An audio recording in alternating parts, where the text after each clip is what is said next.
What up? What up? What up? It's Rec League Podcast, man. Episode number 169. As I normally say, if this is your first time kicking it with us, welcome. If you've been here for a while, appreciate you for sticking around. Uh, 3 man panel, and is me and two of Virginia's finest, Jay Merritt, Nicholas Goodman, and we cover some news, but we primarily discuss the fourth quarter, October, November, December releases, finishing up 2025. It's just I don't know, like the older you get, like time just feels like it goes faster. I mean, it's all work and it's all obligations, but that's not rec league, that's not movie related. Um, it's a fun episode. So recently, theatricality. The weekend of the 19th of September, we had a big, bold, beautiful journey. I feel like him also came out. Marlon Wayans, Tyreek Weathers, dude from I Know What You Did Last Summer. I don't remember. I think I said his name wrong. This current weekend, The Strangers Chapter 2 came out. One Battle After Another came out. All of those are on my YouTube channel, except for him. I did not get a chance to see him. I feel like some streaming shit came out. I don't remember though. Upcoming, speaking of streaming and kind of stepping on the toes of the primary discussion, on Wednesday the 1st, we got Play Dirty, directed by Shane Black, Mark Wahlberg, Lakeith Stanfield.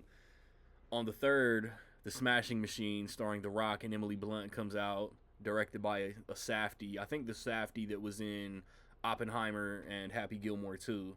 How's that for range? And then the weekend of the next episode should be on the 12th of October. Tron Ares comes out that weekend, and gosh, I feel like I'm forgetting a major release, but that's why we're doing the preview.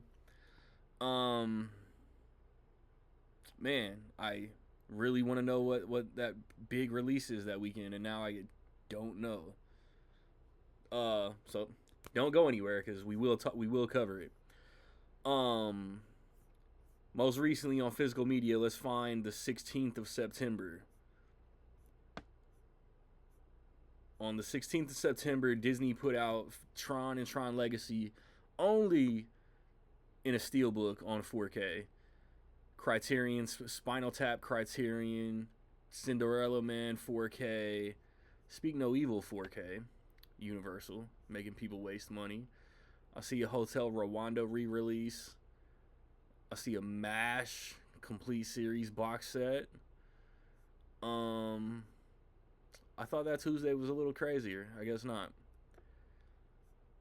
September the 23rd was this past Tuesday was a big release Tuesday.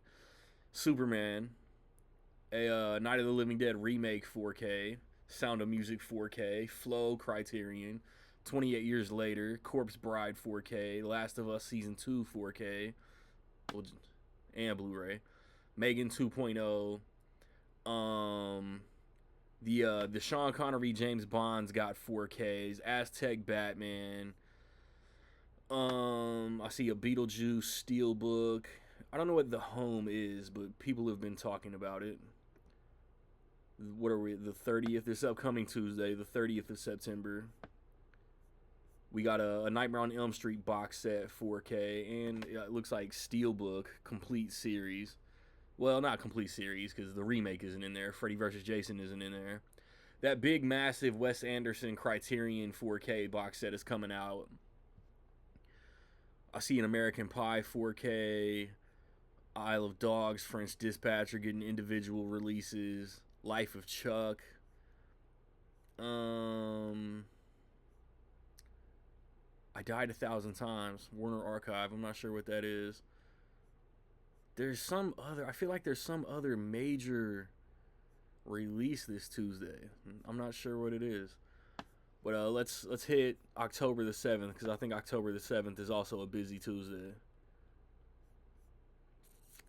Spawn from Arrow, F1, like the only Apple Studios movie to ever get a physical release. I'm so ecstatic.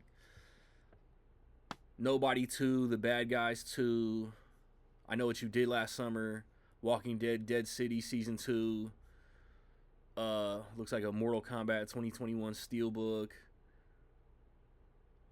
Guns Up. What Vince Vaughn and Kevin James started doing random action movies that nobody's watching. Dangerous Animals looks like it's only getting a 4K Steelbook. That bums me out.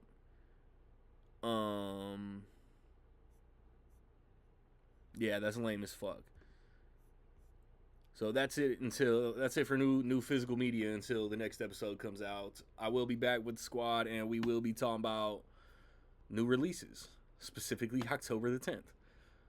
It's Rec League.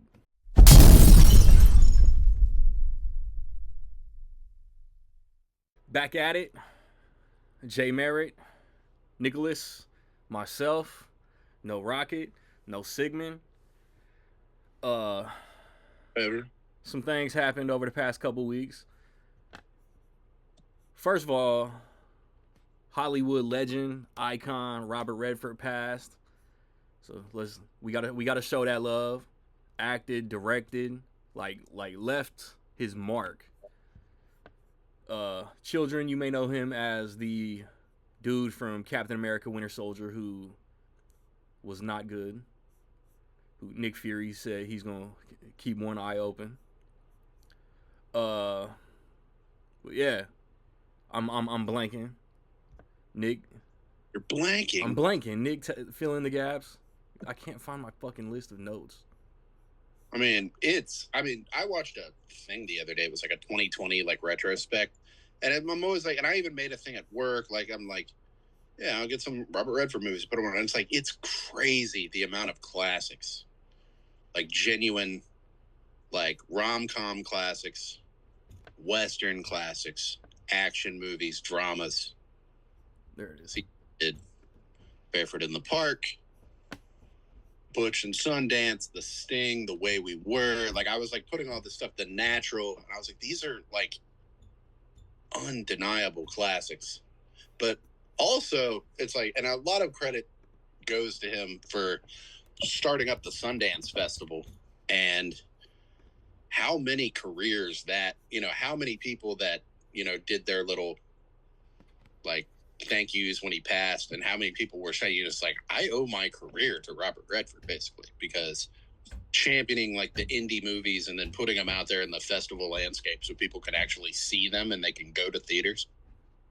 That's crazy. And it's still the thing, especially in the Netflix age. It's still like the most important thing. Am I tripping, or did like Clerks and Reservoir Dogs like boom at Sundance?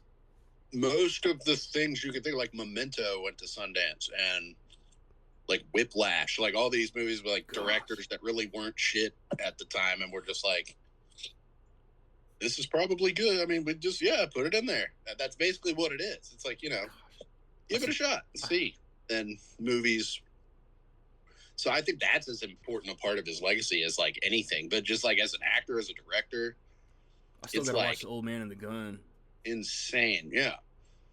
And that's what I was thinking. I was like, Old Man came out, but I was like, was his last movie Endgame? And I think it was his last like on-screen like starring role. Yeah, looks like there's a voice role for some shit called Omniboat, Fast Boat Fantasia. Yeah, I don't know what that is. He was on the show called Dark Winds. I don't know if it's still on. It was on, but he was like a producer of it, and then he had a cameo on there after the game at some point. He directed Ordinary People, A River Runs Through It, Quiz Show, Horse Whisperer, Bagger Vance, Lions for Lambs. Some hits, some misses. He won Best Director for Ordinary People against like Scorsese for Raging Bull, if I'm not mistaken. Wow. And David Lynch, I think that would have been The Elephant Man, and Polanski for something. Yeah. So, I mean, hey, I feel like there was There's another guy there. I forget who it was, Best but picture and director, your first time out. yeah, and that's like a really good. That's like a devastating movie. Timothy Hutton. I think he might still be the youngest supporting actor winner. I could be wrong on that. It's like 45 years old, but you bring that out. You bring out greatness in others. That's That a seems fact. to be, you know, a lot of people talking. It was like I was with Robert Redford, and Yeah. he made it better. Coal he Miner's made Daughter, Look Elephant Man, Raging Bull, Tess. Yeah, Mhm. he beat Lynch, Scorsese, Richard Rush, and Polanski. Yeah, Tess. That was the thing. I was like, there was another one, but yeah, he made everything better. He made Marvel better.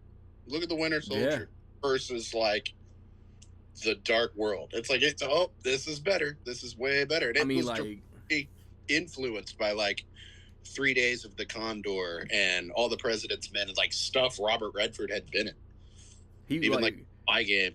the MC Spy Game was so fucking good. Spy Game, good movie. Yeah. We already had Jeff Bridges. We already had Anthony Hopkins. But it's like when he pops up in Winter Soldier, it's like, oh, like actors are You'll- down to do Marvel. Yeah. But Yeah.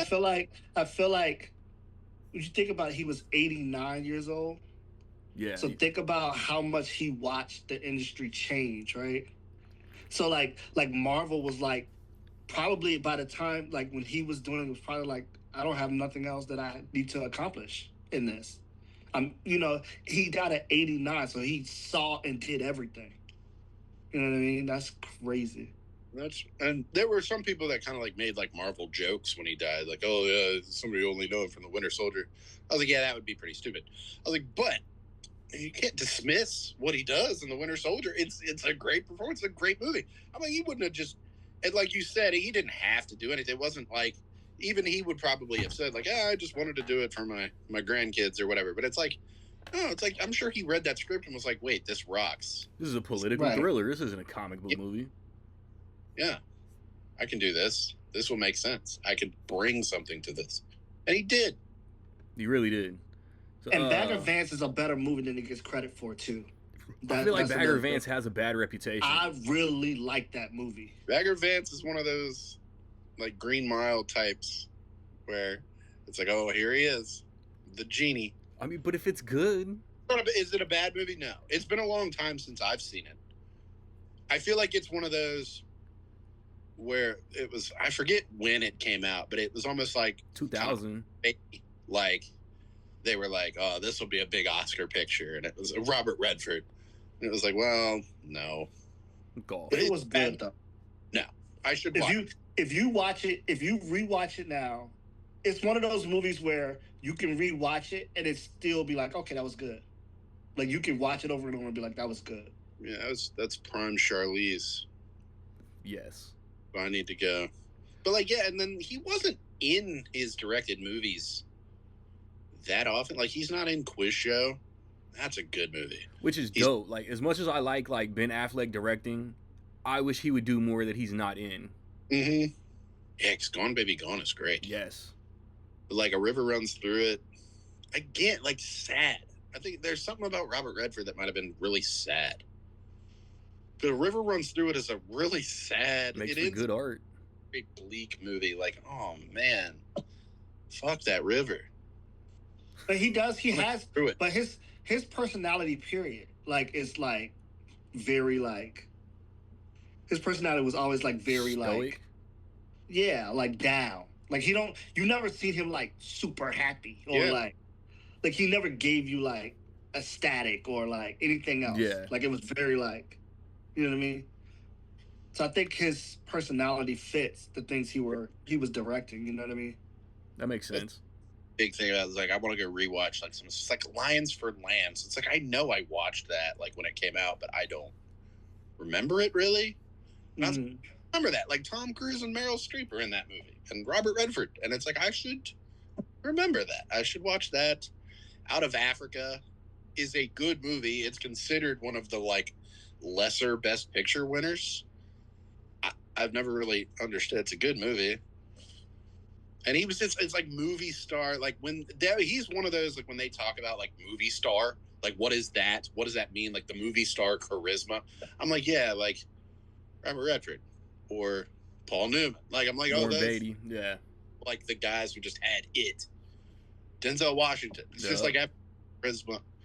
It's like we got DiCaprio, Tom Cruise, and people argue like, are they still movies? It's like, yeah. It's effortless. That he was the coolest. I got a couple trailers written down. One of them we'll get to toward the end. Nick, Mandalorian trailer reaction. You know, it's fun. It looks good. I'm excited. It looks very good. I'll go. I'm excited. It's not like I'm being like, yeah, I don't care. It is kind of weird though. And somebody else on Twitter said this very thing after I kind of thought about it and was like, okay, so I'm not alone. But it was like 10 years ago, maybe like 11 years ago, when the Force Awakens trailer came out. Or even to a lesser, okay, everyone lost their mind over the Force Awakens. The Force Awakens was a different thing. But even, I remember going to see The Fate of the Furious and sitting, I got there about like 20 minutes beforehand, sitting in the theater. And like the trailers were about to start, and then I get a thing, and it was like the Last Jedi trailer is here. I left the theater. I walked out and stood in the lobby and watched the trailer on my phone. Like, I can't. No, this isn't important. I'm gonna go out. And it's like weird how we went from that to the being like Disney Plus movie and just be like, cool. Oh, cool, new Star Wars movie. I still need to watch season 3. It's like, I thought season 3 was fine. Like people, I don't know. People acted like it was like not good, and I was like, I feel like it's fine. It's a Disney TV show. I don't know. I feel like I'm on both sides of the argument when it comes to The Mandalorian, because I'm just like, it is what it should be. It's what Disney Plus should be. Its own little thing. The first season of The Mandalorian was exactly what it needed to be. Its own little thing where you kind of understood this reference or that reference, but it's just its own little thing. After Return of the Jedi, it's its own thing, and he's doing his own thing. And then season 2 was good, like famously good. Everyone liked it, but they ruined that. It was like we're gonna add every character from every cartoon, and 5 of you are gonna know who that is, and you're gonna be so excited. And it's like, I just wanted to see them do the thing. And it's like, and at the end, it's going to be Luke Skywalker. And it's like, I feel like he's got other things to do. Like, why would he be here? And it's going to be the biggest thing. Ahsoka is in it. And it's like, Ahsoka should be dead. Canonically, should have been killed with everyone 20 years ago. So what are we talking about? And then season 3 kind of got back to like, just making it its own thing, and people hated it. And it was like, you're all just sheep. Yeah, you can't please normies. Now it's a movie, and it's going to be everything in the kitchen sink. And I'm wondering, I'm like, is this going to have broad appeal? Is everyone going to like flock? Or is it going to be like Solo, where it's like, I don't know if I need that. It's a good question. Mary, you're not really a Star Wars guy, are you? No, not really. But overall, with the Disney Plus and all the things that Disney is attached to, as far as like having the streaming and app or whatever, I feel like we fall in love with things that are simplified, and we complain that we want more, right?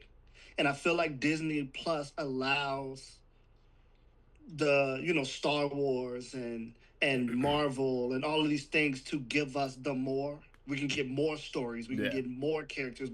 They have more time to give us all these things. And I think what we're learning, hard lesson-wise too, is that when we get more, it gives us more things to critique, more things to break down, more things to find holes in. Mm-hmm. And I find that that's becoming a problem with Star Wars as well as like with Marvel, is that when y'all give us more, us as fans, being diehard fans for 15 years now or whatever we've been, we're finding the holes in, like, no, in this movie you said this, so why in this TV show are you doing this? Like, we're starting to find these holes in these stories, and it's not benefiting Marvel or Star Wars or Disney Plus, period. Yeah.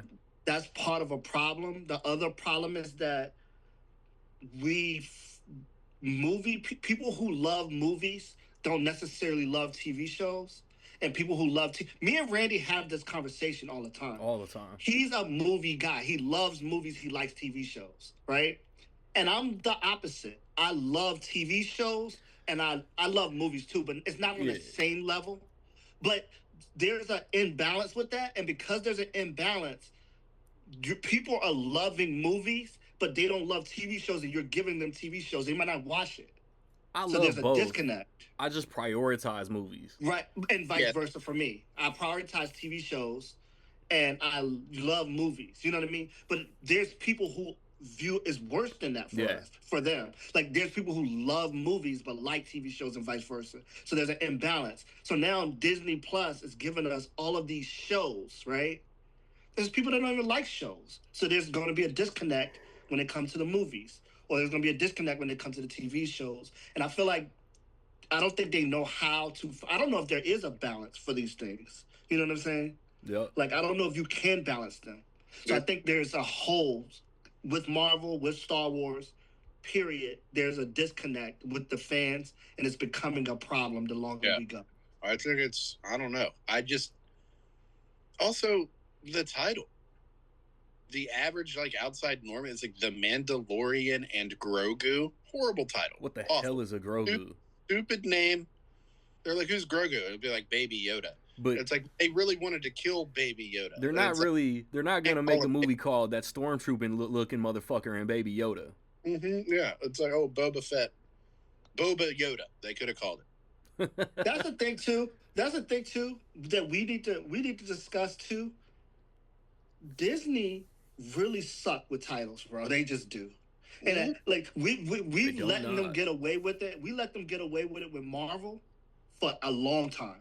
Like we let them call movies titles, and we've seen these movies, and like notice that these titles reference comic books that actually don't have nothing to do with what we're watching in these movies, right? Yeah. Like don't call this Civil War if it's not going to be the Civil War story. Don't call this, you know what I'm saying? Don't call.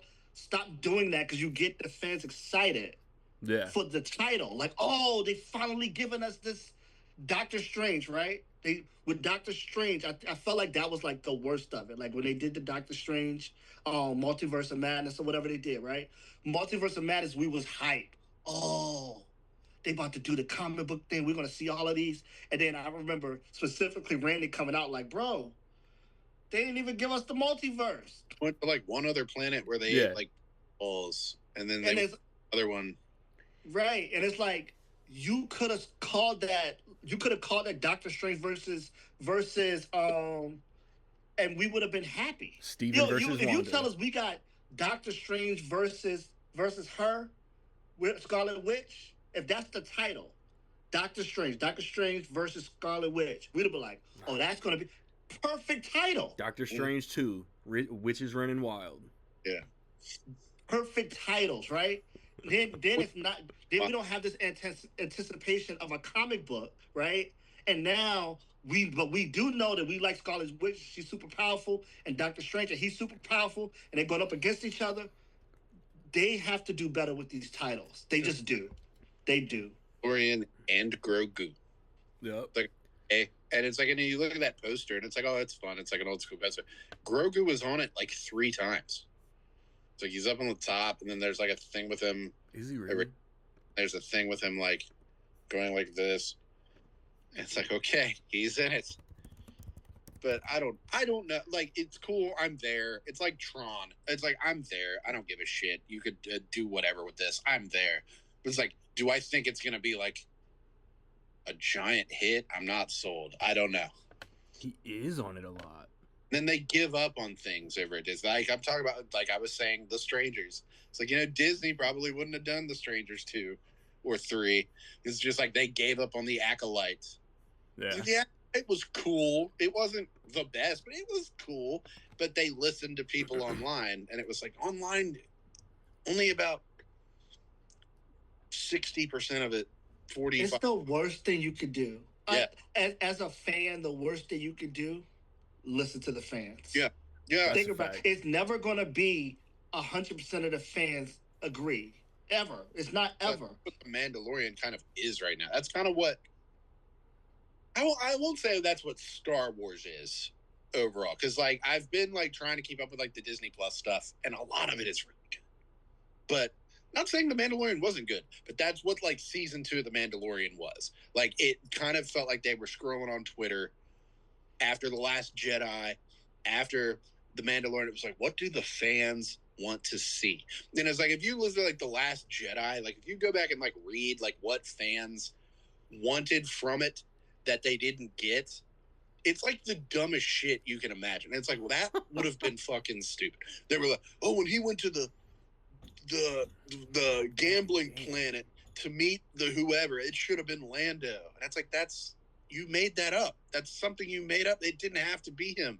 You just wanted to see Lando. That wouldn't have benefited the story. That's not what he does now. That's like a poison of social media. That's a cancer of social media. Motherfuckers get these build-up expectations in their own mind and then call something bad when filmmakers don't read their mind. Like go fuck off and go touch grass. Why would it be Lando? Lando's like 80. Why would he be on some random planet with that job? Like that's not his. It's not his bag. The only reason he was even in the third one was just because they like wrote themselves into a hole trying to fix killing off the people, and it's like, no, stand by it. You got rid of them. Yes. I think, and I know I use Marvel as a reference a lot. I know I do, but I feel like the early phases of Marvel did that the best. Like they did it the best with ignoring what the fans' thoughts were or what they wanted, and they just was telling their story and they committed to it. And I feel like, and people, we hold phase 1, phase 2, phase 3 to this high regard, right? We hold it to this high regard, and not so much now. But when you go back and watch phase 1, phase 2, there's bad movies in there. There just is. There's bad movies in there, movies people overall didn't like, whatever. But Marvel didn't be like, oh, you know what? We're going to redirect. We're going to not do this no more. Like, they stuck with it, and the fans either got on board or they didn't. No. Leave it like that. Commit to it. You know, like Iron Man 3, you can argue bad. Maybe what they did in it was bad. But it was something. It was a swing. But it was like, and then years down the later, what did they do? They, like, undid it. Sort of. They were like, oh, well, it's not real. Actually, and it's like the Incredible Hulk. They kind of have done the same thing with Brave New World. It's like, well, actually, we did follow through with that, and it is important. And it's like, well, you don't have to do that. They made it work, and I feel like the Mandarin thing, them doing the redirect was bad enough, right? It was bad enough. I felt like putting him in Shang-Chi and other movies and continuing that, it made it worse. He's about to be in Wonder Man. Bro, if you redirect it, we didn't like it. Okay, cool. Just keep moving forward. The Mandarin is now this dude is Killian, whatever. Okay. Stick with that. Like, don't keep, like, you know what I'm saying? Like, you don't have to please the fans by saying, you know, like, bro, just commit to the thing you committed to, and the fans will either get on board or they won't. Period. That's what it is. And like you have like vocal people like James Gunn, like who is always talking about this and what he has. But it's like, he's like, yeah, no, I don't even do that. But it's like, there are things you can tell, like the Mandarin thing. It's like they went on Twitter or Reddit or whatever. That's what they did. They doom scrolled and were like, what do the fans? And it's like, that's what those Warner Brothers people were doing. They were like, what's going to get the fans going? What if we put Cavill in Black Adam? And it's like, would that make sense? We're going to put Peacemaker was pretty popular. We're going to put Harcourt and Economos in the end of Shazam. That'll get them to come back. And it's like, are you high right now? Did somebody say that on Twitter? One person on Twitter who's like watching all of it like it's one thing. Like, no, just do your thing. They'd still be doing it if they'd have just stuck to their like guns. But I love Harcourt. Harcourt was in Black Adam, and everyone forgets that. Yeah, she was. She was like a government yes man in Black Adam, and she had already knocked out her boss at that point. Shane Black segue. Fourth quarter technically starts October 1st. And I'm going to run down every weekend, every month, talk about a couple movies here and there, and then say our most anticipated at the end of every month.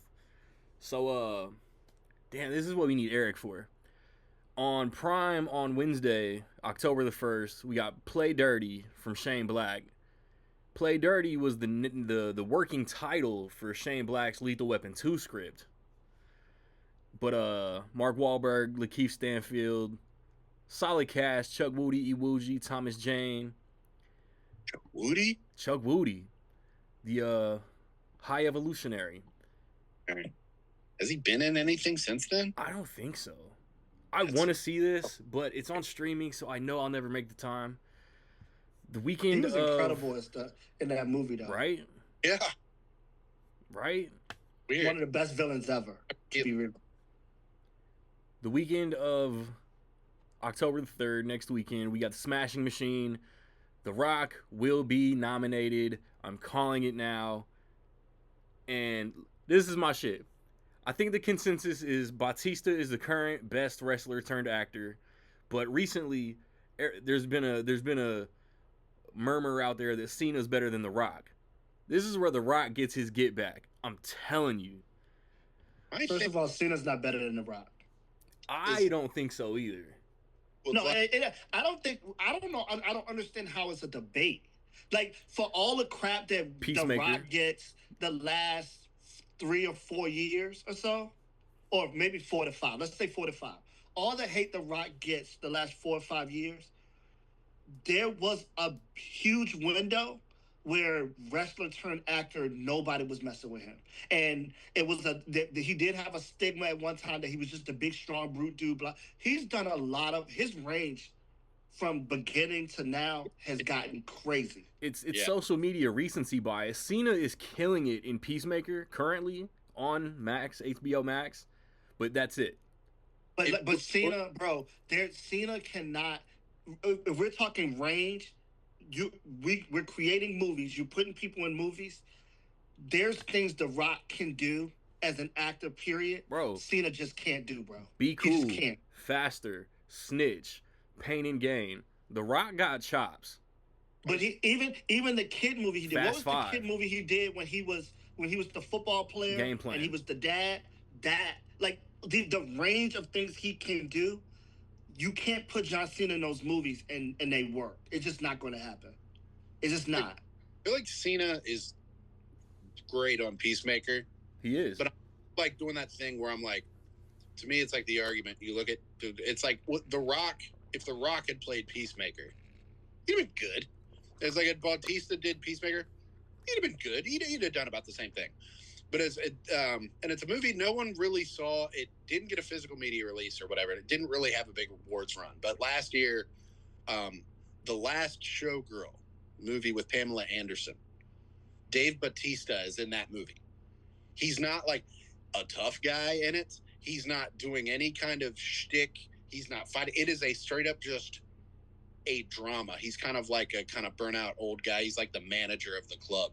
And I'm like, I can't picture John Cena doing that role. See, that's the thing. It's like, we're like Batista's little part in Blade Runner.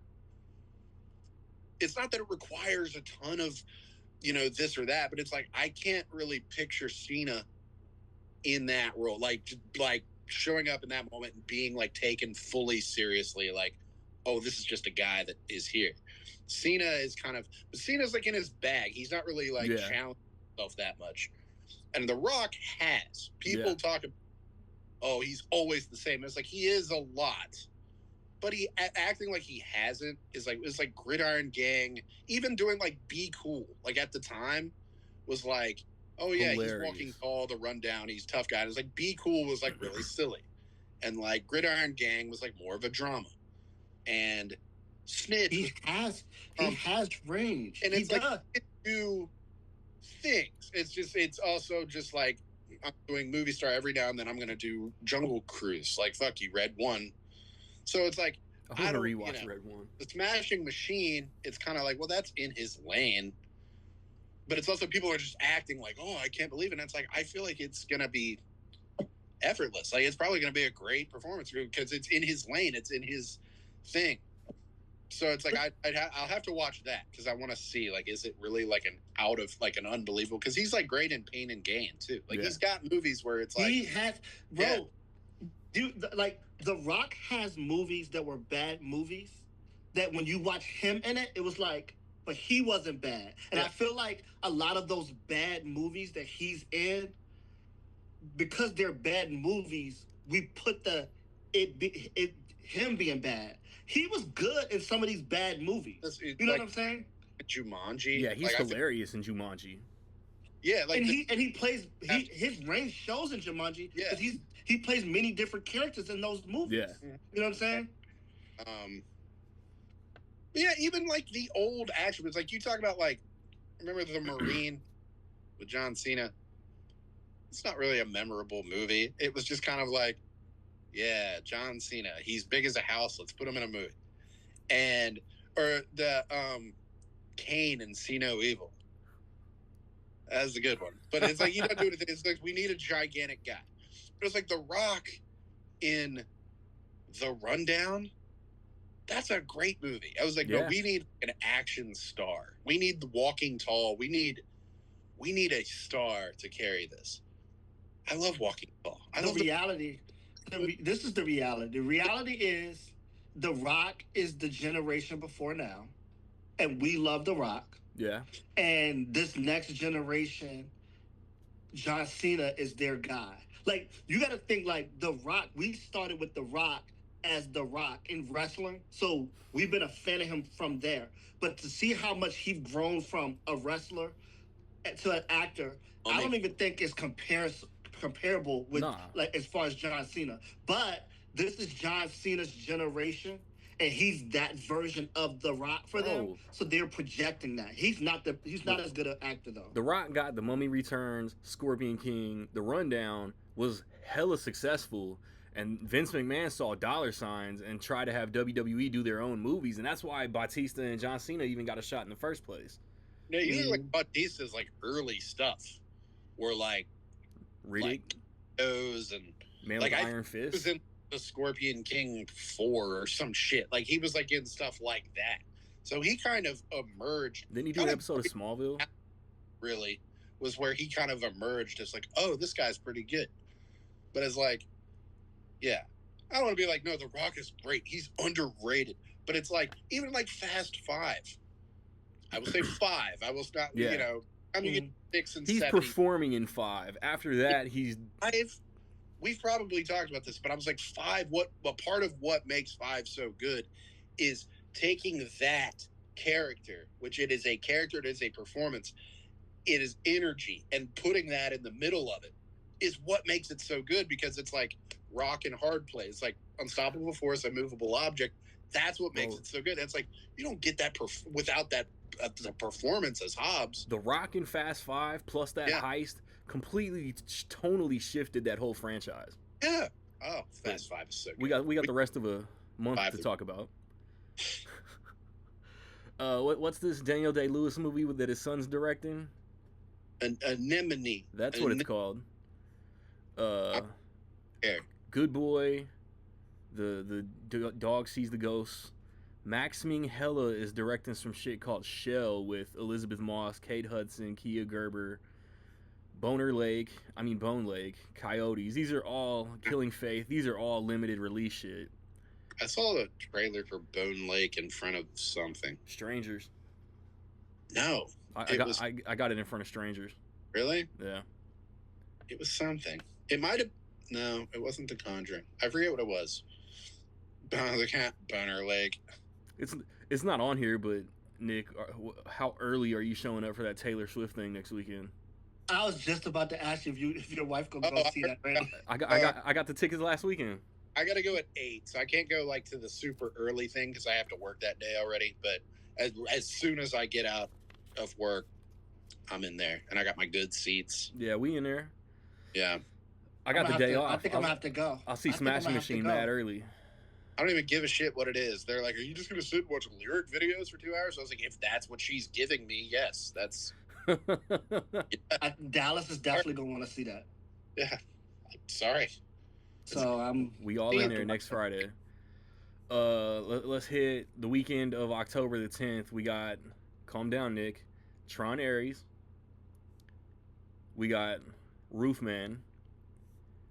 We got After the Hunt, I don't know if my theater will get it, but something about it looks goodish. Kiss of the Spider Woman. Catherine Bigelow is doing A House of Dynamite on Netflix. Yeah. The Woman in Cabin 10 also on Netflix. God dang, why is this weekend so crowded? I'm not mentioning the rest of these movies. Nobody's watching this shit. If I had legs, I'd kick you, possibly. I saw the trailer for that and then didn't see it mentioned ever again.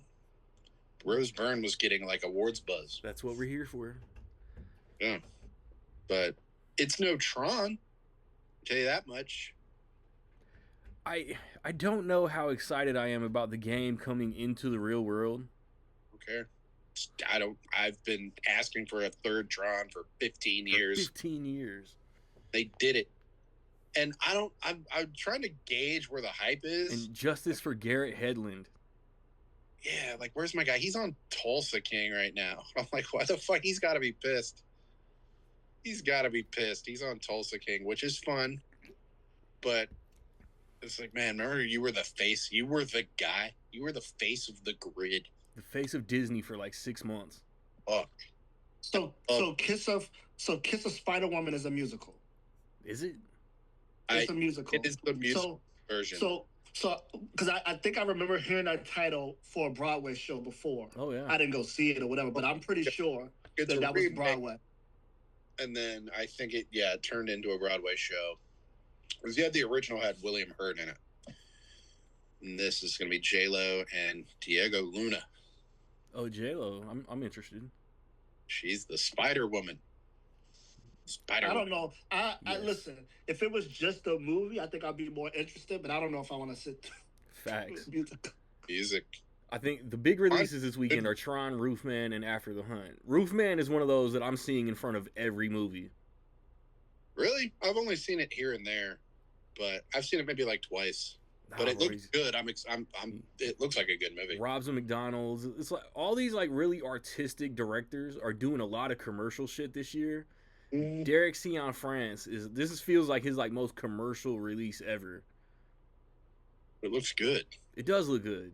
Tatum's one of those guys we've talked about where like he was a guy that like once he was in a thing, they were like, we have to make him popular. He has to be the guy. Look at him. That's G.I. Joe. And it's like, he's not. He's the roof man. Like he's a little guy. Or he can do stuff like Blink Twice. And I was about to say, Nick, I want to agree with you, but Blink Twice was like that. Yeah, he could do stuff Blink like Twice that. was great. But it was like, he's not G.I. Joe. He's not. He's Janko from 21 Jump Street. Romance stuff. It's like, he's not Robert Redford. Like, he's not. He doesn't. He's 21 Jump Street. He was like outstanding. He's and Magic Mike. Yeah. He's Magic Mike. He can do dramas like Magic Mike. That's good stuff. Like, he can do that. Blink Twice, I thought, was really underrated. I thought that was really good. And he went against type. Yeah, yes. But that's what I'm saying. Like, I think he actually does have better range than he get credit for as well. Yeah. Absolutely. Like, I think they want to put him in these certain type of movies. And it's like, oh, you just want him to do this. Yeah. But like, allow him to do the other things because he's actually really good. He's the White House down. And it's like, nobody remembers that. We still talk about 21 Jump Street. He said, who wrote your script? The Minions? Yeah. Yeah. Okay. It looks good. I'll go. I'm trying to think of something else. There's like another example in his filmography that's like... all his Soderbergh shit is really good. Mm-hmm. Oh, yeah. He's in Haywire. Side Effects. Side Effects is a good movie. Side Effects was crazy. Right? It's not Tron. It's not the greatest thing to ever happen. And speaking of range, A.L. Adibri in After the Hunt gonna flex those dramatic chops. That's why I want to see it. Her. It looks good. I mean, Guadagnino's always working. Like, that dude takes no rests. Not for DC. And Queer last year, and he had to have just done this immediately after that. Yeah. He takes no... And everything he does is a little gay. And so I'm like, okay, how is this? This doesn't look gay at all. This looks very, very straight. Very like Me Too. Very Good. So I'm like, how's he gonna tackle that? How's he gonna tackle like the straightest? After she says the Spider-Man touched her, maybe a guy will come out and say the Spider-Man touched her, You touched bitch. them. You bitch. It looks How good. was- I heard mixed things about it. Like I think it was at TIFF or something, and they were like, it's but I'm like, it looks good. And Julia Roberts doesn't work as often as Right? she used to. So I'm like, when's the last time I saw her in something? I'm there. Well, that movie with Ethan Hawke and where it was like the end of the world. Oh, that Netflix thing. At Mahershala, and there was another girl in there. So, let me scroll half the page down to Tron. the 17th Tron. of, I'm gonna dress up for Tron. No, you're not. as what, a I'm computer? gonna put on Christmas lights and just wrap myself and be like, there'll be like 5 people in there. I don't. You're not gonna buy the rope lights and just outline yourself. What? Yo, I don't know. October, the weekend of October 17th, we got A Nightmare on Elm Street Part 9, Black Phone 2. We got Good Fortune. I guess Guillermo del Toro's Frankenstein is getting a theatrical release. And wait, there's a movie on here called Fuck My Son. Nope. No. But No. there's an exclamation point, but there's no comma. So like, what's the context? Fuck My Son. Directed by Guadagnino.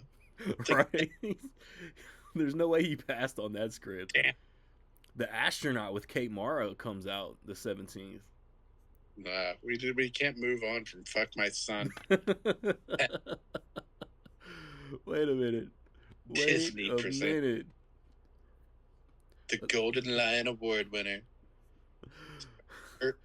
Based on a comic, Fuck My Son, A Tale of Terror. An elderly woman kidnaps a young woman and her daughter for a mutant son to fornicate with. It is what it's called. Why? It is what it's called. Why? We So- can't get a Bond movie, but they're like trolling. What comics haven't we made into movies yet? Fuck My Son. Fuck My Son. But why would you name it that? Like, you immediately can't sell this movie, bro. It was like at my job, like manga is super popular. Like it's a huge thing right now. And like we get in manga all the time. It's like that's like some shit that a manga would be called. It would be called Fuck My Son. And then you would yeah, that's what it would be about. It'd be like, oh, they're fucking. We have to shrink wrap manga all the time because it would be just like But it's like, the whole time. It'll be like I banged my sister and turned into a flower. that's called Barbarian. So Black Phone But it's 2. Oh, Black Phone 2. Good things about the Black. I've heard Phones. great things, but it looks like A Nightmare on Elm Street. It does, and I'm okay. I mean, Yeah. makes sense, I guess. I mean, there was supernatural shit in the first one. Yes. It looks But I selfishly, if Black Phone 2 and Black Phone moving forward is gonna keep me from getting a remake of Nightmare on Elm Street, then I kind of don't want Black Phone to do that great all the time. they're trying to do. They're trying to make the Grabber a guy. Yeah. Like they want him to be like. They're seeing Art the Clown come up, and they're just like, we want the Grabber. All we have is fucking Megan. Yeah, it's Universal. Nobody cares about Megan. It's like, well, what about the Grabber? It's like the guy who abducts I mean, children. actually, if Black Phone 2 hits, that's all the incentive Warner Brothers and New Line need to make a new Freddy Krueger. Maybe. But then are they bumping heads? Are they going Yeah. against it? Like, you know what I mean? And I like It's a copycat industry. I think there's a universe, there's a world where they coexist in the same universe. That'd be You know what I mean? interesting. They're just hanging out. I don't know about hanging out, What? but You but take how the crazy Western would it be Hemisphere, to I'll be? take the Northern How Hemisphere. crazy would it be to do a Freddy versus? You know what I'm saying? The Grabber. Don't That would grab be me crazy. there, bitch. Like That would be crazy. killed them. It's like I abducted children and killed them. It's like this is Fucked. Now we have to fight. Now we have to fight for this spot. Yeah. It's like, I am kind of a pedophile. Me too. I have a black van. So, Good Fortune has comedy of the year potential. It looks that trailer makes me laugh every time I watch it. It's the same trailer every time I see it, and I still laugh. Very simple. It seems like money is fixing most of his problems. Yeah, but Keke Palmer hasn't missed in a comedy in a long time. Have you watched One of Them Days yet? Yeah. It was funny as hell. Hell yeah. Listen, Keke Palmer hasn't missed. Even Let's get some Prosecco Palmer with your bitches. I watched Keke Palmer on Hot Ones, the YouTube where they eat wings. Yeah, I be watching that. And I was dying laughing. And I'm like, yo, she doesn't. First, can I say this real quick? I know we in this. They need to make an Angela Bassett movie while Angela Bassett is alive, and no one else on earth can play her but Keke Palmer. She looks just like a young Angela Bassett. Period. Like I'm with it. She played her mom in a movie.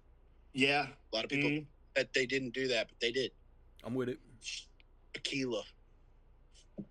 She looks just like her, bro. She looks just like young Angela Bassett. She looks just like her. She talked like her.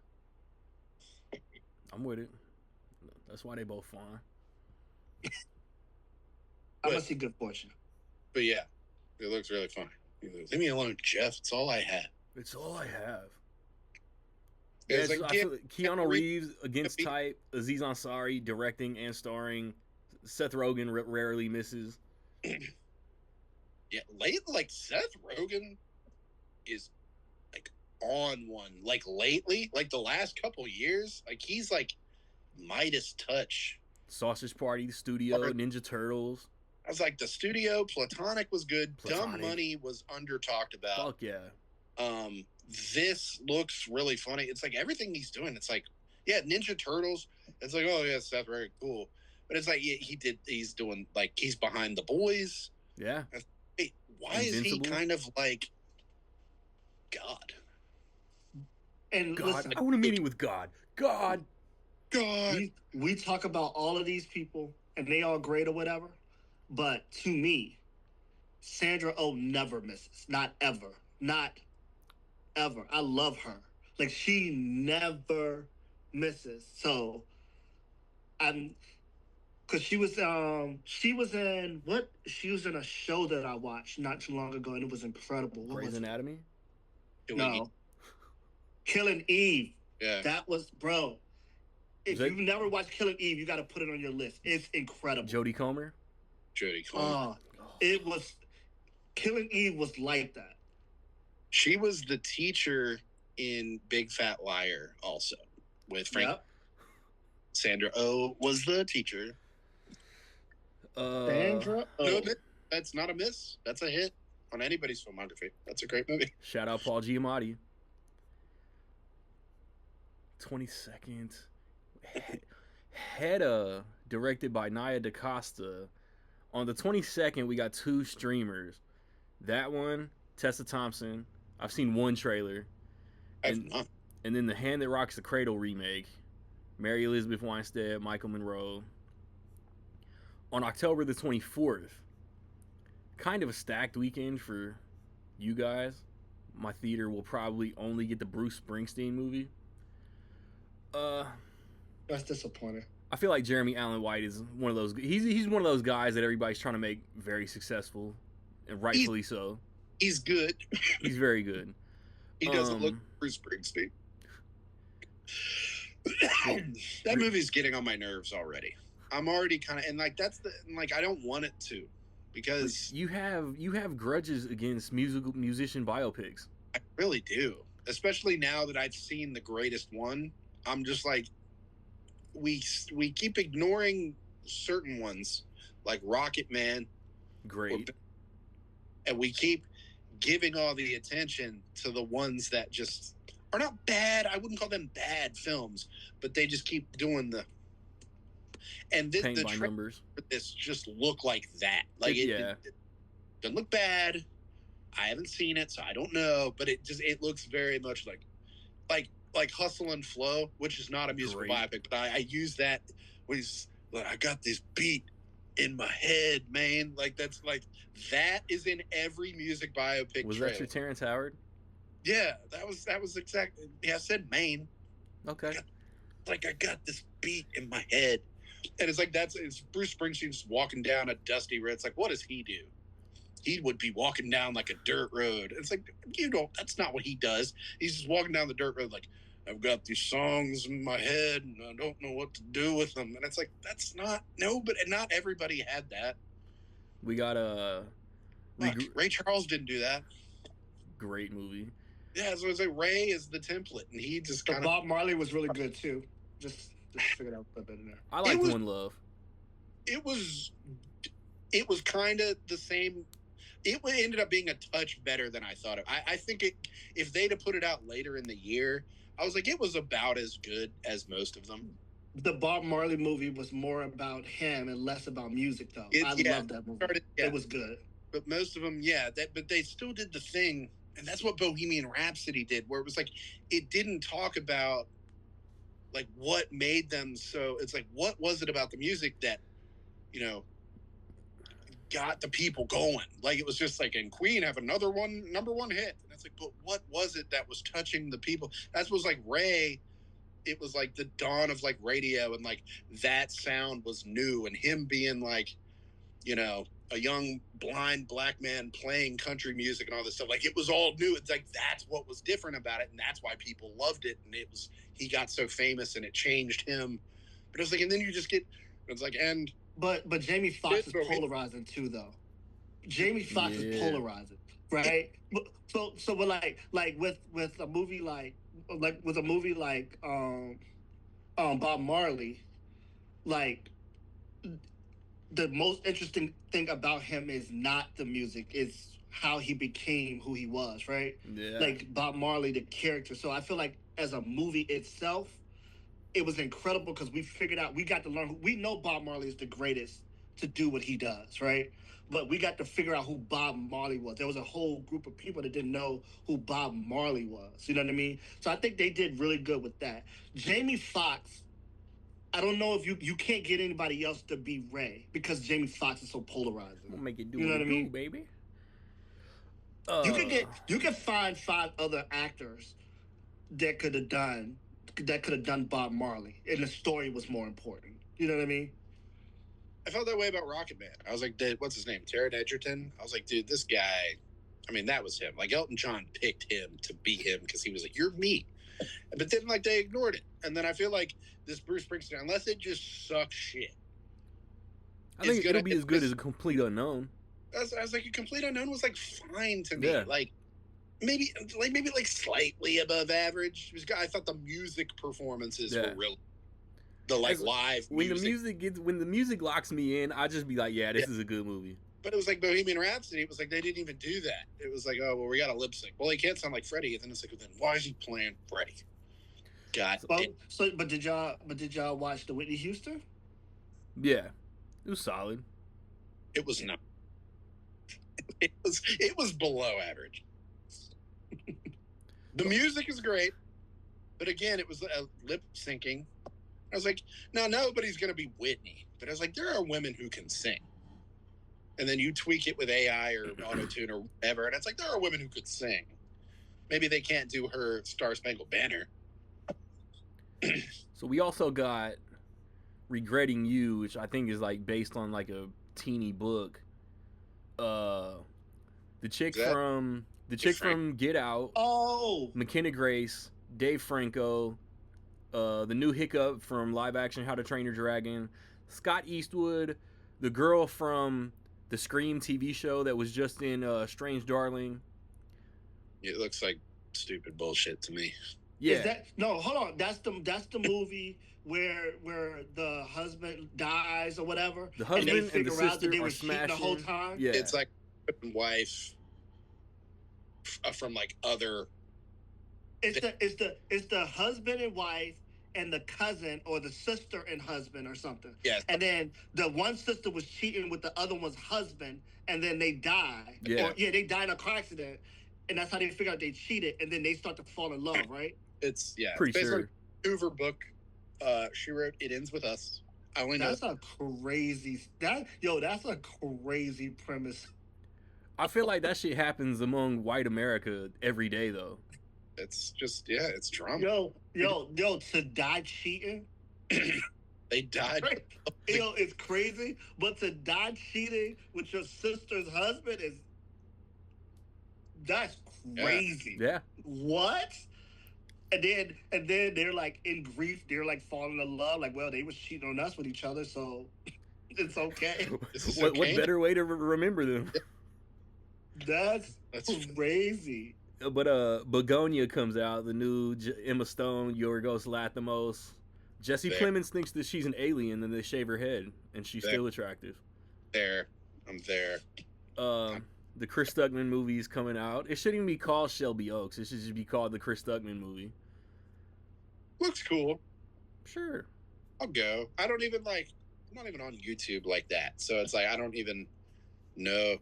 I mean, he seems to have like a pretty good reputation, but I know they were like talking about it from the ground up. It was like he got, what was it, a GoFundMe? He got enough money to make this movie. It got picked up. I've heard it's good. I'll go. That's cool. I like to think he would go to my movie. He absolutely would not. I like to think he'll go see Fuck My Son whenever I put it out. This Chris Stuckman movie? Yeah, he's directing a legit movie. Yeah. But he's been like wanting to do this forever, right? Yeah. Like, this has been like a thing for him. Cool. Yeah. Well, we should support teams. Yeah, I mean, y'all know my beef with Stuckman. It's dope that he's achieving his goals and shit, but y'all know my beef with Stuckman. I don't know anything about him other than, he did this. And I'm like, that's cool. He was a YouTube guy, and now he's doing this. He was a YouTube guy who, I feel like after he made a couple short films, just like started like doubling back on reviewing and just talking about how like hard it is to make movies. So he like shouldn't.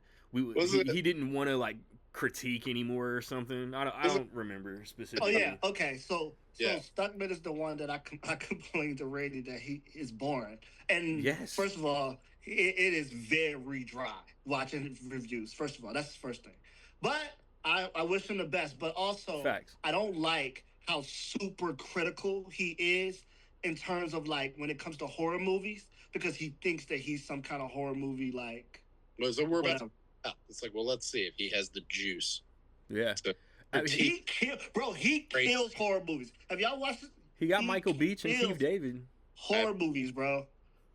All the time. I saw like a video of I think it was Pete Davidson. Yeah. It was Pete Davidson who was talking to Theo Vaughn or somebody, and he was like, he kind of did that thing. It was like once he started making movies, and all of a sudden you like know the intro. But he was talking about how like he was like, remember in 2009 when Christian Bale like yelled at that guy, and on the Terminator set, and everybody lost their minds, and he was like yelling at the lighting guy, and everybody got mad. He was like, you're such a dick. You're being a dick to the crew member, whatever. He was like, 10 years later, I did a movie. And he was like, I did one movie. And he was like, and I immediately thought, like, what was that lighting guy doing? Like, how did they even see him? I was like, I guarantee if he could see him, he was in the shot. He was probably being annoying as fuck. So it's kind of like, it's like you end up making one movie, and then you're just like, oh, yes, I can critique everything now. I did one movie. So I'm definitely gonna watch Chris Stuckman movie now. I forgot that I felt how I felt. I'm definitely seeing that for sure. I got you. We gotta see if you have us. Nothing major comes out like on Halloween. Isn't Begonia going wide, on Halloween? I'm sure. I don't know. Nothing on Halloween. So then we're going to... Actually, perfect timing. So let's go around the board. Most anticipated of October. We'll break and then come back and do November, December. My most anticipated, slightly over Good Fortune, is Smashing Machine. Merritt? My most anticipated movie of October. And we not counting the Knockout? What's the Knockout? I mean, the Rock movie? Yeah. I mean, Smashing Machine. Oh, yeah. Oh, that's it. Mine is Fuck My Son. Stop, man. Stop, bro. Al. Now that I know what it is, That's what she said. I have to say Tron. I'm sorry. I'm so excited. I don't care. Anybody could be in it. There's people complaining about it. I'm like, Kevin Spacey could be in this. And I'd still be like, that's perfect casting, actually. If he played Dillinger in a perfect cast. I'm not going to lie, though. I'm not going to lie. Good Fortune is right there for me. It's right there. Like, whatever day, like, if I go to the movie, like, if I'm in the movies, if for whatever reason I have a feeling like I want to laugh that day, I'm gonna go see Good Fortune over the Smashing Machine. Like, I'm gonna go see that one first. I'm gonna see both. I don't know. I think I'm changing. I think Good Fortune is my most anticipated. I think I'm changing. Smashing Machine is a relatively close second. I think, but it's like, to me, it's like Smashing Machine and then the Bruce Springsteen movie, where it's like they both look like they could be just like. I mean, I think there's an element that we're leaving out with, like, won't be. I know. With the Good Fortune, we know what that is. We know what we're getting. With the Smashing Machine, it could not be good too. Like, we're like hefty. It cannot be good yeah, too, bro, man. Like, it's one of those movies that's like, it's one of those movies which, like, we have a couple movies this year that, like, we loved and they're in our top fives or whatever. But there was a chance those movies really could have not been good. You know what I'm saying? Like, it was either going to be good or not good. One of the two. Weapons is a movie that was either going to be really good or not good. It was no in the middle with that. You know what I'm saying? And I feel like this movie is one of those movies. It's either going to be really good and be up for awards, or it's going to be like, that one good. When we get to December, I want to get more into, like, the Safdie brothers, like, making their own shit. But it's like, yeah, Good Fortune and Smashing Machine for me have, like, best movie of the rest of the year quality potential. Right. But yeah, let's break right quick, so I don't lose any fucking audio. November, the 5th of November. New Tyler Perry, yay! Never, nope. I don't even know what Finding Joy is, but that's gonna be on Prime. Look, we got one of them ones on the weekend of November the 7th. Predator, Badlands. I'm so fucking excited. I'm so hyped for Predator. It looks so good. That trailer is so great every time. The trailer sells it for sure. Both trailers were great, but that second, like, full trailer. I haven't watched Killer of Killers yet because I'm saving it for this. I'm saving it for the Predator rewatch. It's good. I might not have time to rewatch it. I'm either gonna have to skip it unless I want to watch Predator on Halloween, which I really don't want to. Yeah, I'm watching a Predator on Halloween. Double it up and just watch Prey and Killer of Killers back to back, which I normally wouldn't do, but Killer of Killers was really good. Mary, you ain't watched the animated joint on Hulu? Of what? Predator? Not yet. It was cool. It was really, really cool. Let me write that down because I'll forget. I wasn't even that excited for it. I was like, animated? Ugh. But then I was like, oh, he's doing another one too. Yeah. Oh, cool. That's fine. It's called Predator too? It's called Predator? It's called Predator, Killer of Killers. It's kind of like Eyes of Wakanda, where it's like it's a Predator story in a different time period, but it's supposedly canon. It is. That's all I will say. Yo, so November, y'all think November is the best month of movies we got left? That's why we're doing this.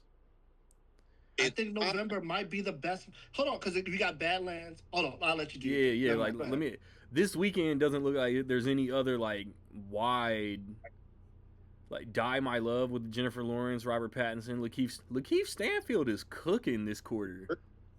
Booked. What is in your dreams? Craig Robinson, Simu Liu, Kristen Milioti, Christie with Sydney Sweeney.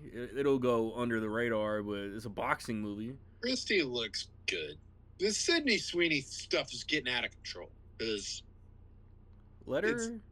But I was like, she's a good actress. I feel like it's starting to go around. It's like, oh, she's not even there. I'm like, she's booked and busy all the time. She's one of the better actors to come out of that. Euphoria? Yeah.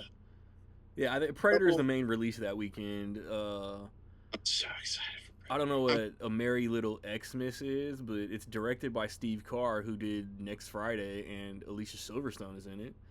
The weekend of the 14th, we got Dose Potential Bangers, Running Man remake, directed by Edgar Wright. I'm so glad that Trailer gets me hype. I wanted Predator to be the main thing. Yeah. Don't need two kings fighting against each other. Let Predator. But then we also got Now You See Me, not 3. Now You See Me, Now You Don't. I love those movies though. I do too. They're fun. I love those movies, bro. So I'm hyped for that. We got and Ruben Fleischer's directing. Every movie has had a different director in this franchise. Ruben Fleischer, who has worked a lot with Jesse Eisenberg and Woody Harrelson, and Isla Fisher coming back. I'm excited. I'm there. Yeah, most definitely. Looks like Jay Kelly with George Clooney and Adam Sandler, directed by Noah Baumbach, is going to be on Netflix that day. There. I want to watch it, but again, streaming. Not sure what Trap House is, but Dave Bautista's in it. Sophia Lillis is in it. Jack Champion is in it. Directed by Michael Dowse, who has done more than just at least one of the Goon movies. Trap House. And it's produced by Gary Scott Thompson. It's produced by Scott Free. Nick, calm down, keep it in your pants, put the lotion away. A Very Jonas Christmas movie, the weekend of November 14th. And Run from U Bowl. It's like that South Park episode with like Mickey Mouse like breaking the Jonas Brothers' legs. Are they like back on that? Because they seem to be doing like a lot of like bullshit. And it's like, do they owe somebody money? I thought they were like out of that. The Jonas Christmas movie. What the fuck are we doing? They're like in their 30s. Yeah, they are. They're like our age. What are we doing? So the big releases this weekend: Running Man, Now You See Me. Running Man looks so good. New Edgar Wright is mandatory appointment viewing. It looks so good. The tone just, it feels right. High tension, start to finish. It feels right. I hope it's as good as it looks. I have faith, and that's the thing. It's like Edgar Wright. What misses does he have? Zero, none, not even a 1. So I have faith. Ruben Fleischer has misses, but yeah, I have. Great. I just hope they keep Now You See Me as fun as the first 2. I think it will be. Often, but like they're fun. I'm there. Clearly, somebody wanted enough people wanted a third one. Jesse Eisenberg. So long that they got that whole cast, not the whole, most of the cast to like come back.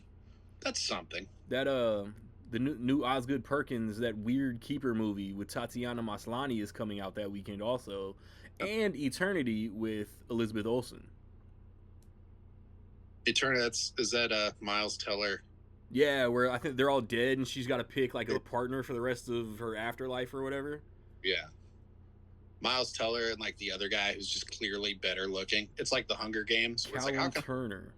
Guys, and it's like, yeah, one G.I. Joe, the other one looks like a guy. I mean, like that's probably the next A24 pre-order I'll hit up. Yeah, because it won't come to your theater. Absolutely not. Waiting for Sorry Baby. That didn't even come to my theater. Sucks for you. Didn't come. Where we at now? What the fuck is Champagne Problem? Fuck Netflix. November the 21st, Wicked for Good. Calm down, yes. Nick. Can't wait. Naked for Good. Can't wait. See? What? You want to gush over Wicked, you talk to Merritt. It's what? Good. Fuck, it's so good. Bruh, yo, listen. I never watched any of it, ever. Okay? None of it. Wizard of Oz? Hell no, I ain't watching that. Oh, no. Crazy. I didn't even watch The Wiz, and that's a black take your black card. I didn't even watch The Wiz. Listen, I never seen any of it. Bro, I went and watched Wicked not knowing nothing. I went home and I went down a 2.5 hour rabbit hole of learning everything there is to learn about the Wizard of Oz, Yeah. what all the Lion, the Tin Man, what all that really means. Why the Wicked Witch was really mad. They took her sister's shoes. Oh, bro, I went down this crazy rabbit hole. I'm hyped. I can't wait, bro. I can't wait for Wicked 2. Calm down, Wicked, Sleepy Brown. Listen, it's that good, bro. Did you see it? I didn't watch. Nick knows I didn't see Wicked. That's crazy to not see that, bro. That's crazy to not watch that. I don't like Ariana Grande. I don't care, bro. It don't even matter, bro. It's crazy to not see that movie as a movie fan, bro. I don't You have to. I don't Bro, like Cynthia Erivo not having eyebrows by choice. Bro, listen. You and your wife have a movie night, bro. Get some popcorn, all the snacks, whatever. Bro, watch that movie, bro. You have to. I'm sorry, bro, you have to see that. As your brother. It's really great. But also you have to see it, bro. It was top 10 for me last year. Matter of fact, Randy. Really? And I was like, it is. I'm telling you. You're actually, bro. I'm actually jealous of you. I'm jealous of you, bro, because you can actually watch the first one and go right into. Bro, we've had to wait a whole year, bro. You get to watch the first one and go right into the second. That's crazy. I also never saw Sisu, and Sisu Road to Revenge is coming out. Sisu rocked. It wasn't as good as Wicked. No, we haven't moved on. Bro, why would you do that? Because I want to keep going. No, Wicked. No, bro. You can't just gloss over Wicked like that. Y'all about to make me watch can't. Wicked? You gotta watch it, bro. What do you mean? I don't care about Wicked. It's bro, do a full Wizard of Oz like run through. Do Wizard of Oz, then I ain't gonna hold you. I would like to watch the original and then like the Raimi Oz, the Great and Powerful. I've probably seen the Wizard of Oz and like the original Star Wars. Those are like the two movies. Like I've probably watched those more than like any Gone with the Wind. Bro, I don't care about none of that. Watch Wicked, bro. Watch Wicked. Do the original Wizard of Oz. You can do the Wiz. You can do Return to Oz. You can do the Oz the Great and Powerful with James Franco. You will see Wicked and be like, holy fuck, they did it. They cracked the code. The original Wizard of Oz is like a 10 out of 5 to me. It's like an all-time. But it's like Wicked, it was like, wow, this is the first movie since then where it's like they really like, they did it. Bro, like, yo, I'm talking about executing everything. No, bro, like, what you watch a movie, bro, think about it. I never knew nothing, bro. You know I don't even like movies. When they executed everything right, bro. They didn't do nothing Was wrong. it the trailers? Was it a child? What got you interested in Wicked? I got daughters, bro. Okay. So I had to go see it. Wizard of Oz. I had to go, bro. Like, I'll go see that. I had no interest in it, bro. I went to Wicked like I gotta go watch this bullshit. I went to Wicked kids. Watch like I gotta watch. Huh? I don't have kids. Bro, it don't. Bro, you watched Barbie, bro. You watched Barbie. Margot Robbie. Bro, I don't care who. Bro, you got to get past the actors, bro. No. Ariana, she's hot. Bro, you gotta watch. First of all, I know you don't like her, but she's fine though. We ain't gonna do that. Margot Robbie. We're not about to do that. Ariana Grande. Bro, no. Margot Robbie is one of the most beautiful humans breathing right now. Bro, but it's not that far of a distance, though. She's beautiful, bro. We're not doing that. It is to me. We're not doing that. I don't care about Ariana. I'm like indifferent to Ariana as like an artist. I was like, I don't care, whatever. She could have taken the Oscar home. Bro, in this movie, though, bro, you're going to forget who she is, period. Bro, in this movie, I promise you, bro, she showed up. I would just ask you guys. I'll be texting y'all watching it, so when do they drop the house on her?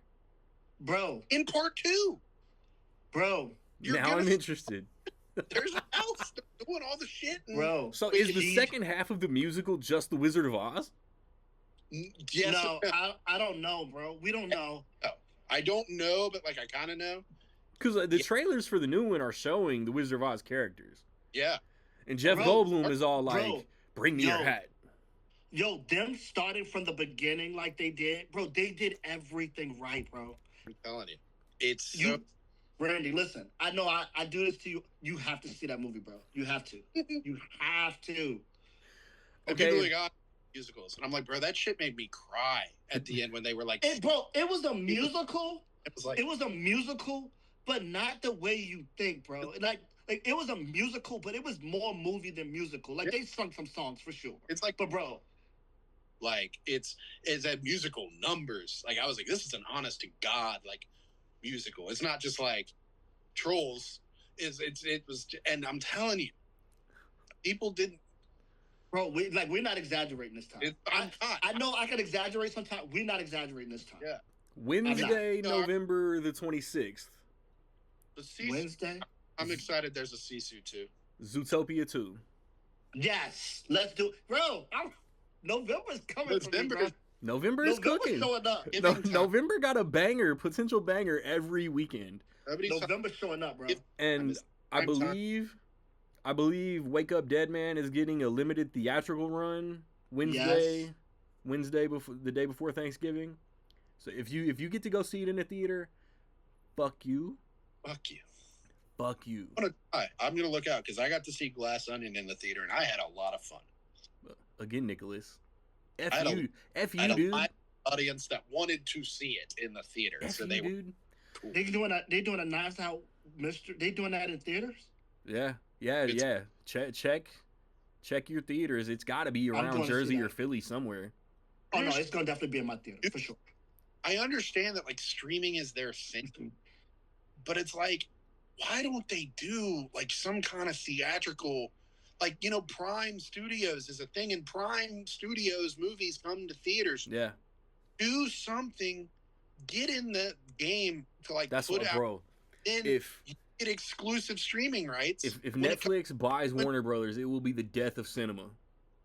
I don't get it. Like, why don't they just do that instead of just pushing everything to streaming and then raising their prices every fucking 2 months? It's like, just get into like Netflix Studios, like get in the game of like putting your movies in the theater and then like actually like put something meaningful out into the world. They're like, oh yeah, you have Knives Out 3. Cool. And then I'll go see your fucking The Electric State or Red Notice or whatever bullshit you want to put out. It's like, yeah, I'll put that in the theater too, probably. Like the first Knives Out didn't do crazy box office, didn't have crazy word of mouth. I think it did. I know it did. Did it not? Yeah, it totally did. Pre-COVID.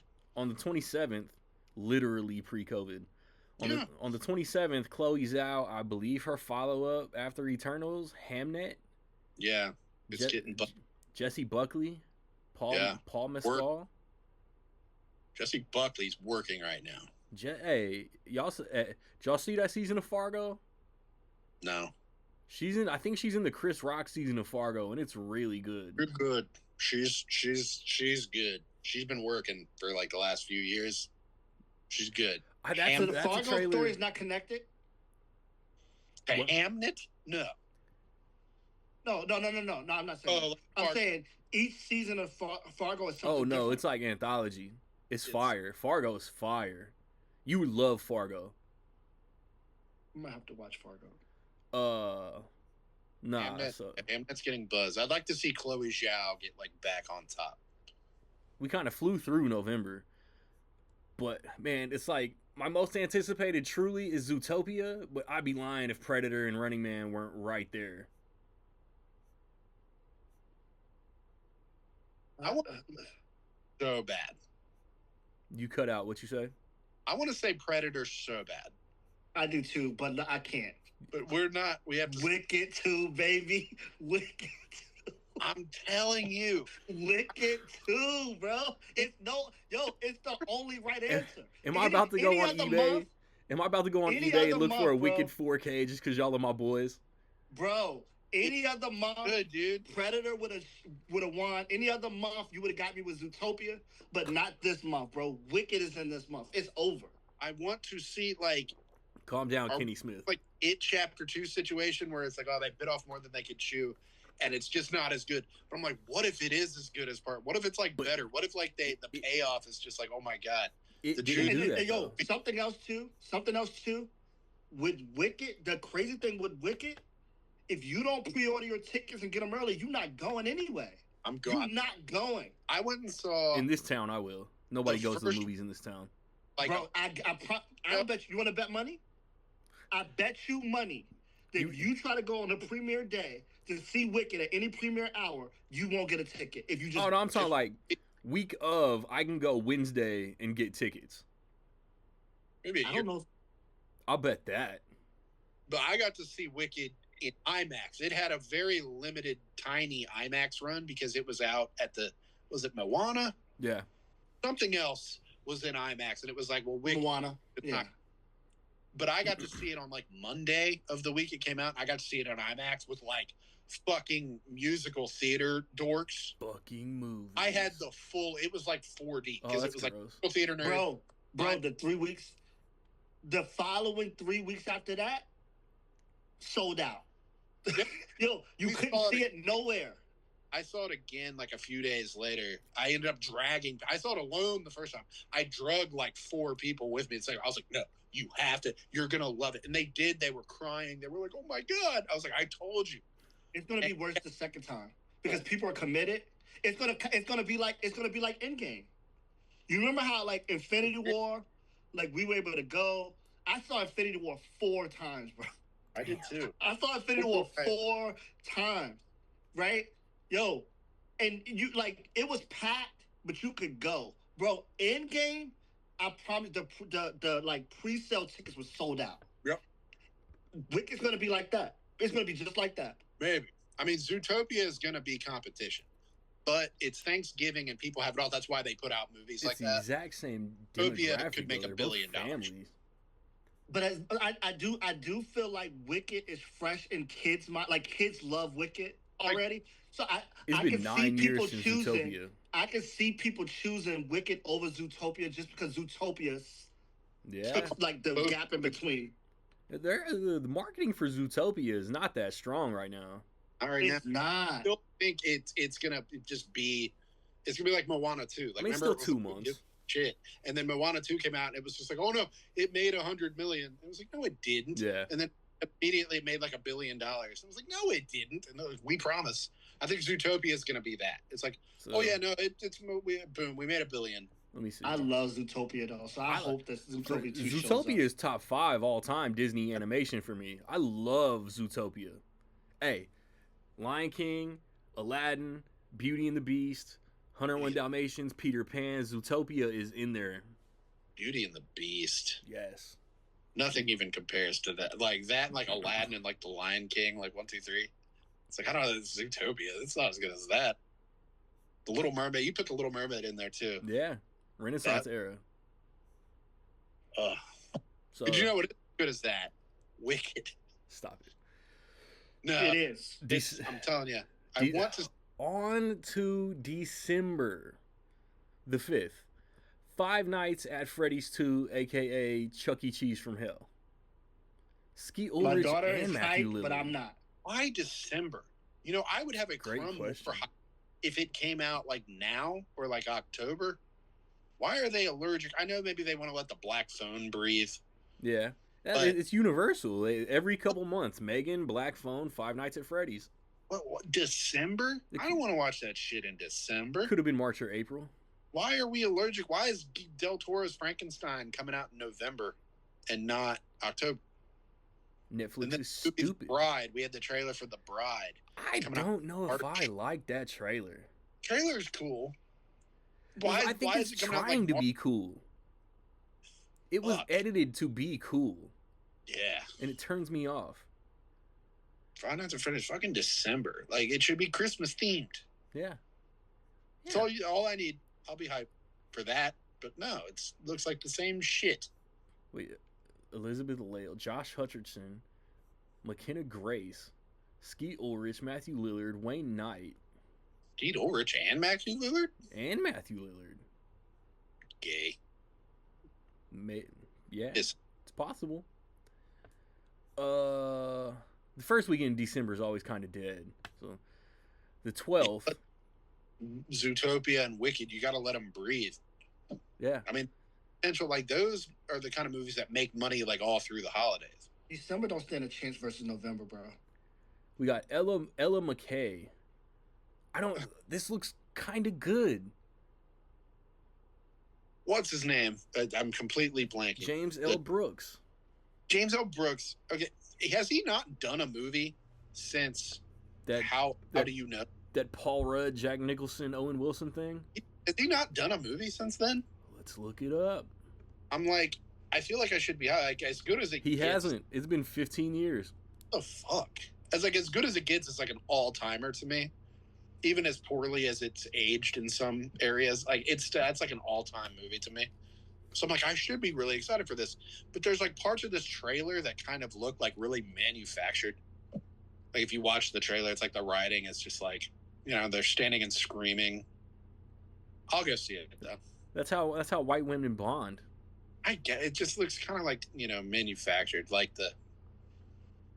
remember like Garden State came out, and then it was like so many movies were written like that, where it was like they called it the Manic Pixie Dream Girl, where everyone was like Natalie Portman and Garden State. This is kind of like that. This is just copycat like industry. They're gonna stand in the kitchen and scream. Welcome back, Jordan Addison. Son of a bitch. Fuck my son. Fuck my son. The Silent Night, Deadly Night remake is coming out that week. Won't come to my theater, but I'm gonna do a franchise run through. You don't think? Did Terrifier 3 come to your theater? Yes. It might. It actually did. Those guys. It actually did. Terrifiers. You got 4K now. But it's what's his nuts from Halloween Ends. It is. At least he is the antagonist and not the super glued whatever the fuck David Gordon Green did. Yeah. On to the weekend of December the 19th. This is the stacked marquee weekend for December. Avatar: Fire and Ash. Okay. Yup. The SpongeBob movie, Search for SquarePants. No. Yes. Sure. I don't watch SpongeBob. We're not. Those movies are funny though. We are not about to do this. I like the SpongeBob movies. I'm sorry. SpongeBob came on when I was 9, and it's still on. And like you play those first maybe like few seasons of SpongeBob, and you just turn them on. I can just do it. SpongeBob is a good cartoon. I do man. it.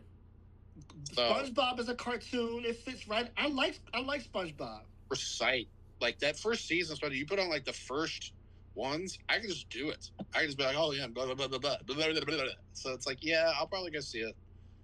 It's weird that they're doing another theatrical one with like Netflix has been putting them out. Like they did the Plankton movie, yeah, and the Sandy movie. And then I guess I'll go. We got The Housemaid, Paul Feig, comedy guy, coming back into this like A Simple Favor-esque booked screen adaptation. I think it was a book. It looks fun, Sydney Sweeney. But again, yeah, Sydney Sweeney. Bro, ever since that woman put on lingerie, people have been in love, bro. She's working.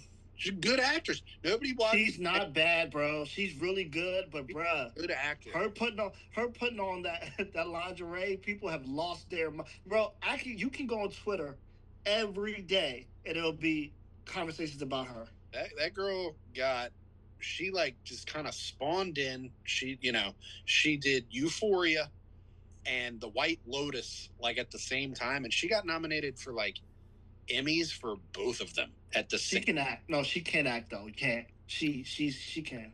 I'm like, that doesn't just happen. That doesn't just happen because you're hot. Nah, Americana was good. This looks good. She's in a movie with Julianne Moore on Apple called Echo Valley. I don't know. People didn't really watch it, but she's really good in that movie. So Sydney, if you're listening, we like you over here. You're allowed to do whatever you want. We got Is This Thing On, directed by Bradley Cooper. Dude, it's going to be so fun. If Will Arnett... I regularly listen to SmartList, so I'm very interested in this. If he, like, wins an Oscar before Bradley Cooper, like, Bradley... or, like, The Rock, honestly, like, this has potential to be the funniest Oscars. So, like, Bradley Cooper is going to be like, I'll just direct this movie. I won't be, like, the lead. And they'll be like, oh, Will Arnett, you're a revelation. And Bradley Cooper's like, fuck my son. Or like The Rock. Like The Rock's gonna be like The Rock versus Adam Sandler versus Will Arnett versus Chalamet. And then I don't know what Zero AD is. Father, Mother, Sister, Brother, directed by Jim Jarmusch. We got new Jarmusch coming out? Apparently. I don't know that. Kate Blanchett, Vicky Krieps, of course, Adam Driver, Blossom, Tom Waits. I don't know what I don't know what the plague is. Christmas Day, the trailer that I said we would get to later. Anaconda. Looks fun. Mary, did you see the Anaconda trailer? It looks. Yeah, man. It looks so fucking stupid, but I will laugh the entire time. It looks funny. See, just bro. See, Randy knows this about me. I don't like stupid funny, White man. people I shit. don't. And that I'm gonna call him and be like, bro, this is some white people shit, bro. It just is. He's Man, not. Sandy Newton. Yeah. It gives me the perfect. Or like fuck yeah. Of course, I'm gonna rewatch the original. I want to find the follow up, the Blood Orchid follow up. I don't know if I'll be able to, but I'll at least get to rewatch the original. There's multiple Anaconda movies, and there's I'm cutting it off at 2. Anaconda 3 with David Hasselhoff, and then there was also Anaconda versus Lake Placid that no one talks about. No man, bro, Nick, come on, bro. No, Anaconda with Paul Rudd and Jack Black, bro. Bro. Come on, man. I'm laughing at the trailer. I was too. Billy, it's kind of like a thing where that, like, how can we softly reboot like a potential franchise that people love, but also like kind of just make it its own thing and make fun of it? Yeah. But the original Anaconda was a horror, right? Anaconda is a serious film. Yeah, that's like a thriller, kind of a horror movie. Anaconda, who like grew up in the 90s, has some kind of memory attached to the movie. Everyone thinks it's rated R. They even said it in Zombieland. It's not. It's just, it fucked with us. Yeah. Something, it was like, this is effective. It's not a great movie. No. We got Song Sung Blue, directed by Craig Brewer, who did Hustle and Flow. Hugh Jackman, Kate Blanchett. Either Anaconda, because of Jack Black and Steve Zahn, or Song Sung Blue will be why I watch Saving Silverman in December. Yes. Saving Silverman. That's Steve Zahn, Jack Black. That's it. Hugh Jackman's like, I got this beat in my head, man. Craig Brewer will get him to say it just like that. Something. I need to watch Hustle and Flow. It had an anniversary that I was thinking about. I was like, I haven't watched that movie in 15 plus years. I want something. And the other Safdie brother is directing Marty Supreme with Timothée Chalamet. And I just hope, I brought it up when the trailer came out, I hope Benny and Josh Safdie are both nominated for Best Director. It would be funny because, like, you know, like the Coens split up and it's just clear that's like, oh, y'all are really only good together. I think both these guys are going to cook. And I'm just like, both of these look like potential awards fair. Like, it's like, oh, they're both cooking. Like, they split up already. Like, I don't even know if the Safdie brothers are like household names. I think Sandler is attached to something with both of them directing, though. Yeah. Oh, really? I think so. It was like the Fairley brothers. Like, they haven't done anything together in a long time.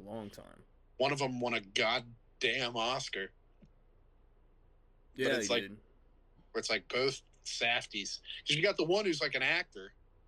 Happy Gilmore 2. I think that's Benny. He's the Smashing Machine. Smashing Machine is the acting Safdie. Yeah. And then you got the other. It's like, who's the other one? Josh. Oh, he's Chalamet Safdie. He's Chalamet, yeah. Oh, that's Prestige. Gwyneth Paltrow. Yeah. So is he Chess? Yeah,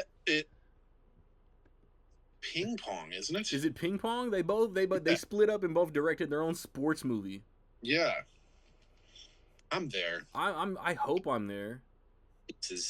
That's it? Those are the only like Christmas? Yeah. Damn. There's usually like one big one. I guess Anaconda would be the big one. No. I think Marty Supreme is going to get marketed as the big Christmas Day release. Really? Anaconda. Usually there's something that comes out like at Christmas. Well, Avatar. I guess you shouldn't even put anything up against Avatar. No. You're going to have Zootopia and Wicked just coasting through, and then Avatar is going to be $2 billion. Merritt was right. December is hella underwhelming compared to November. Like, am I saying Avatar is my most anticipated? Well, Avatar is the most anticipated. Yeah, though. Like, honestly, you could move November to December. I'm on the Avatar. I don't lose my mind over Avatar. They're very good, but I wasn't the first Avatar. I thought was cool. I thought it was overhyped. That would have been my opinion. I was like, yeah, overrated. I don't understand why people lost their minds over it the way they did. 15 years later, I was like, I mean, are we dying for another Avatar? I mean, I guess. I saw The Way of Water and I was like, nope, I get it now. I'm done. I'm here.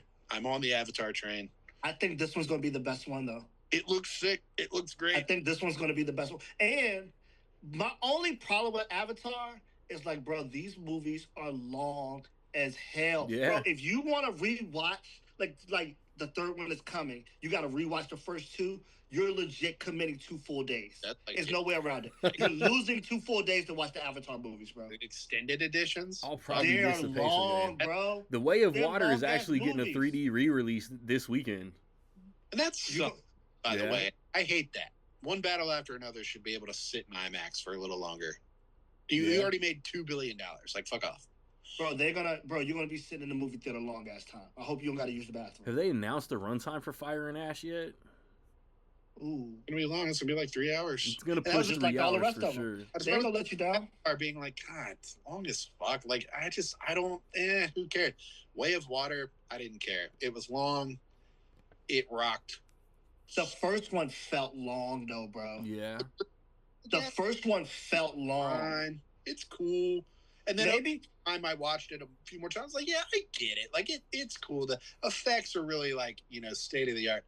Way of Water got me there. I just, at the end, when he was like, let's get it done. And then they started fighting, I, like, stood up. I was like, oh, yes, we're doing this.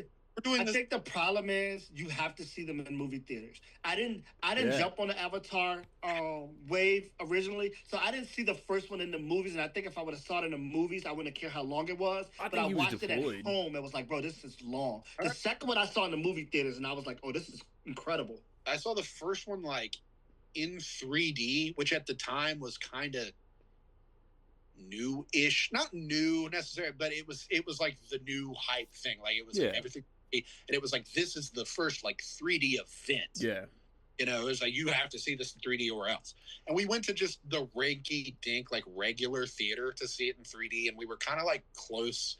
I remember my sister got like dizzy and it was just kind of like, the movie's fine. Like I just didn't get the Avatar hype in 2009. Yeah. Over time, I kind of was like, yeah, no, this is cool. But Way of Water, I was like, yeah, I mean, it's cool. I don't know how excited I am. I mean, it's cool that we're getting another one, I guess. And yeah, opening night, it immediately catapulted into. I was like, oh nope, yep, I get it. It was like, November fried December. Hell yeah, it was in the fine print when Disney's buying Fox. If you're gonna buy Fox, you're gonna release these fucking Avatar movies. Mm-hmm. You're gonna stop fucking around, and he did. That's the thing. Way of Water came. I was like, he didn't fuck around with this at all. This is wonderful. This is 15 years worth of work. Yeah. So that is October. That is November. That is December. 2 weeks from now, we'll be in October. I think we'll cook some sort of horror-themed discussion. Hopefully we can run it 5 deep. Probably not. Let us know what you're looking forward to the rest of the year. I'll be back to put a wrap on it. It's Rec League.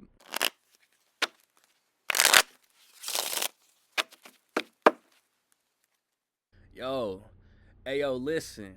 I really don't think that y'all get it. Not the most intelligent when it comes to comprehending. So much is put in place that encourages division, and a lot of y'all ride so hard for dude with that Tropicana pigment. Crazy irresponsible, just like the finger pointing blame. Every speech is just excuses, just to say another person's name. Not a leader, not a servant, coasting off a name, never had to earn it. Working off his own agenda and thinks we're all the same. The disappointing thing is how many of y'all bought into the campaign. Society as a whole is stronger than the offices. The government need to work for us. The people's who the bosses is. The liberal leaders don't care either. Don't think I gave y'all a breather. Y'all just the ones that make the country look weaker. It's the rules and the laws that's in place, and some of y'all treat it like an option. It's not. When you get caught slipping, you should be stopped then. You arguing how to achieve receive the same shit in the whole world watching. And chill until the next episode.